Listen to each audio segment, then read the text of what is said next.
Hey guys, it's Levi Gates for Detalks, and welcome back with me, Mr. Dylan Von Kleist from Rupes. Thank you, sir. Came all the way from Colorado. All the way. One hour and 30-minute flight, That's I think. right, it was awesome. Very long trip. One of the great things is now Rupes is in the USA. Mm-hmm. They were based out of Italy previously. Mm-hmm. They still have their home base there. Yep. The home factory, the mothership. Yep. Is there, and then you guys they partnered with Cyclo. They bought Cyclo. Yep. Purchased Cyclo. And they're creating a whole U.S. manufacturing facility. Yep, we are, effectively Rupes USA is comprised of what used to be Cyclo, which is now owned, still manufactured in the U.S. and by the same people, it always was. But now it's, a part of the Rupes family of tools. So.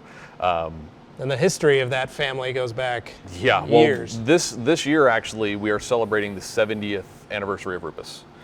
Which is a pretty momentous thing if you think about it, because that means founded in 47 after the war in Italy, to start a tool manufacturing company is a pretty incredible thing, considering the state that Italy would have been in at that point. Yeah. It's still a family-owned business too. It's still owned by Guido Valentini, of the Valentini family, and so we have that, family feel still. We're not a corporate thing that's owned and directed by a board of people. It's still Guido's, Guido and his sons running the show, and the rest of us, working our butts off. But it's really a fascinating company because we have a really, really long legacy of innovation.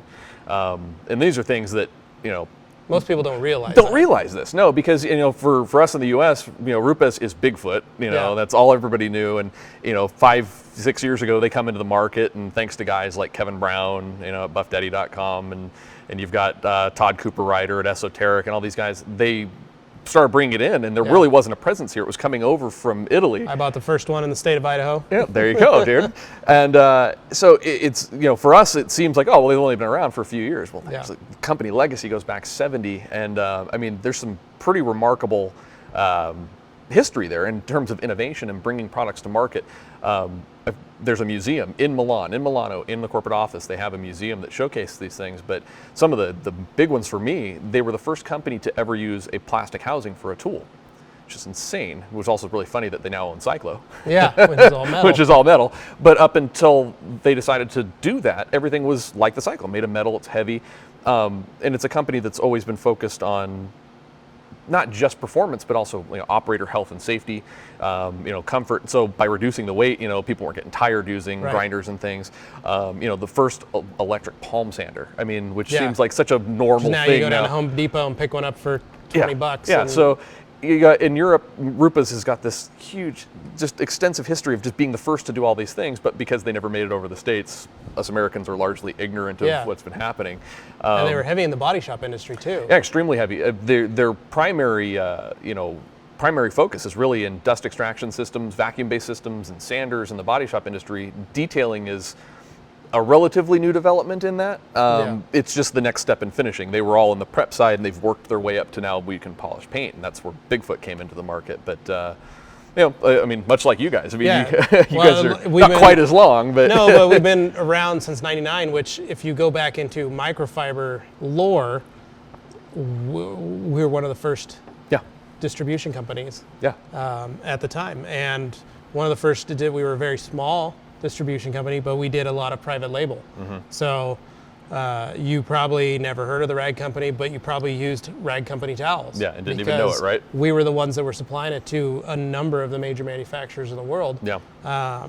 Because that's just who we were. Yeah. And we, in the last few years, we've really focused on Rupes, where they're working the lineup and getting to the end of polish and paint. Mm-hmm. That's kind of how we were. We've supplied towels to every part of the industry. Yeah. And now it's let's make this a brand. Let's make the Rag Company an actual brand. These are our towels. They're for this product usage. This is what it is. And it is funny to see that along the way when you're like, well, the company's been around and has been providing, and you start learning the history of who we made towels for and who we provided towels for.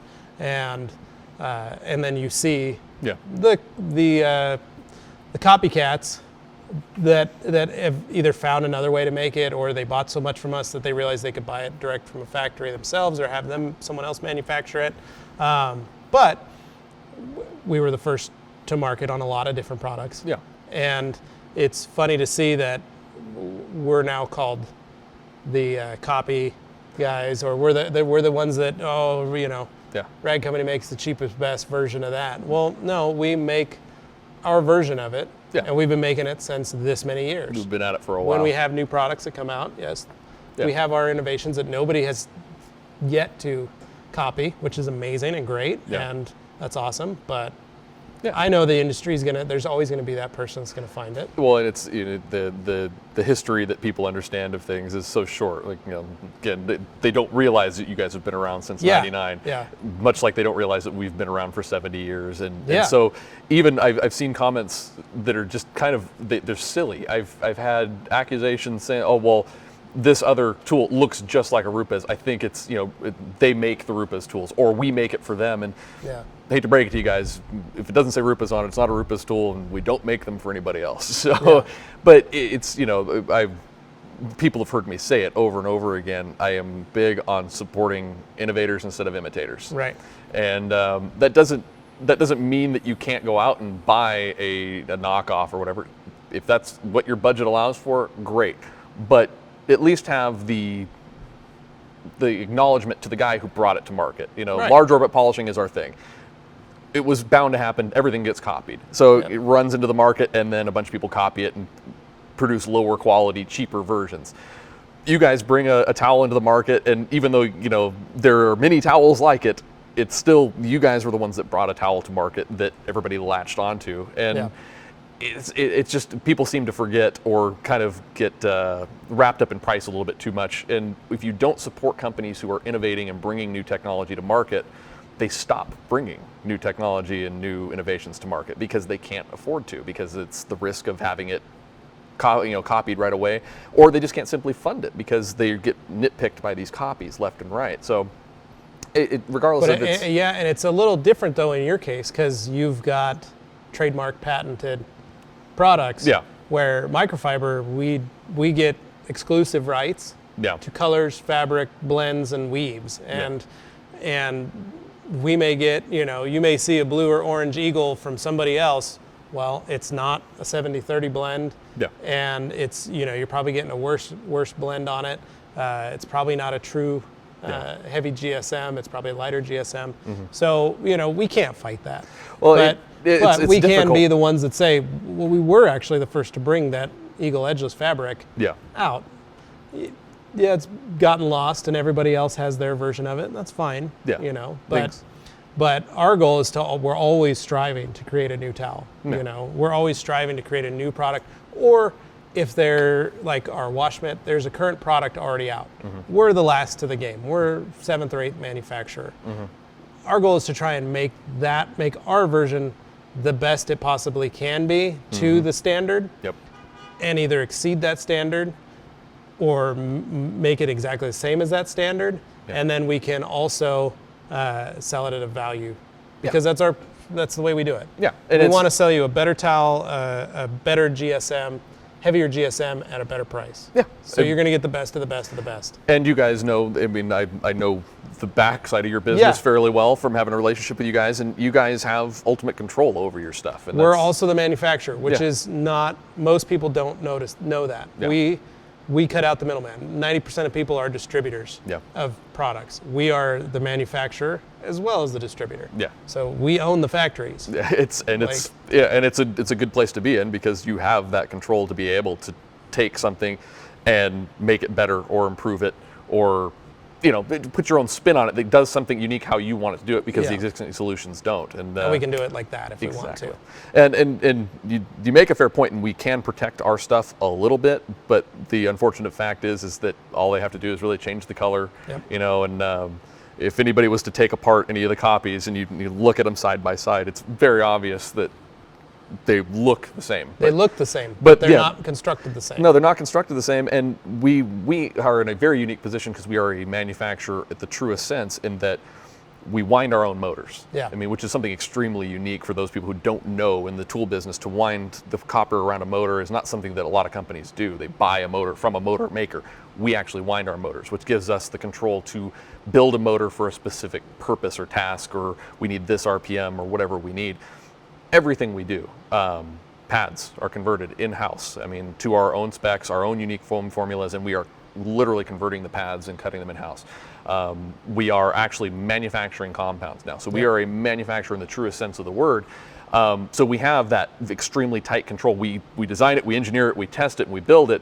So the obvious thing when you see a copy of one of our products is the tolerances aren't there. Right. It's like it's like if you take a piece of a copy paper and copy something over and over again. By the time you get to that 10th copy, the type isn't so clear anymore. Right. It's a copy. It's always going to be a copy, and there's a reason they can do it cheaper. Yep. They're using lower quality materials. They're using lower skilled labor. They don't have the controls and things that we have built in to our systems that make our tools what they are. And and it is really one of those situations where I hope to see more people kind of recognize companies like the Rag Company and recognize us. And I think we do get our fair share of recognition for what our companies do respectively, but there's still that guy in the background that's going, these guys do it cheaper and I don't care about, the quality's okay. Spend money on quality, support an innovative company. Don't just go out and run to buy the cheapest thing that looks like it, because you're doing a disservice not only to that company, but kind of the industry as a whole by saying, quality doesn't matter. I just want it cheap. Well, and there's those guys who do buy it cheap, and then there's another subset that goes, well, because these guys are the most expensive, I need to buy it. Yeah. Well, it's not like in the case of microfiber, the most expensive microfiber is technically a lower quality blend, a lower quality weave, like compared to ours.